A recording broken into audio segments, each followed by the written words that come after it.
उडेरो लाल village थाणे जी अधमा ॻोठ ग़ालिब ख़ैबर वासी 12 साला फैज़ान पुट यार मोहम्मद कुंभर जो 4 ॾींहं अॻु वण में टंगियल लाश आणण वारो मामलो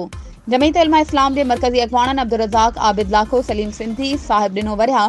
हुसैन अहमद चौहान ॻोठ ग़ालिब ख़ैबर पहुची फोत थी वियल मासूम नीगर जे वारसनि सां ताज़ियत कई ऐं खेनि हर क़िस्म जी मदद जो यकीन ॾियारियो। गॾे ते वेठल मासूम जे वारसनि जो चवणु हो त पुलिस पारां केस में का बि अॻभराई न थी आहे। मेडिकल रिपोर्ट अचण खां पहिरियां DSP खेबराणी तारिक ख़ानज़ादो वाक़े खे ख़ुदकुशी करार ॾेई रहियो आहे जॾहिं त असांजे मासूम खे क़त्ल कयो वियो आहे।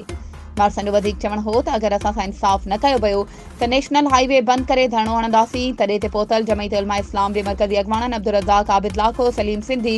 साहिब ॾिनो वरिया ऐं यूनियन काउंसिल शेर मोहम्मद टोड़ा जे चेयरमैन अला जुड़ियो वफ़ा सरफराज़ कासकेली ऐं ॿियनि मीडिया सां ॻाल्हाईंदे चयो त पुलिस पारां केस में का बि अॻभराई न। वधीक ख़बरूं ऐं अपडेट्स जे लाइ असांजे चैनल खे सब्सक्राइब कयो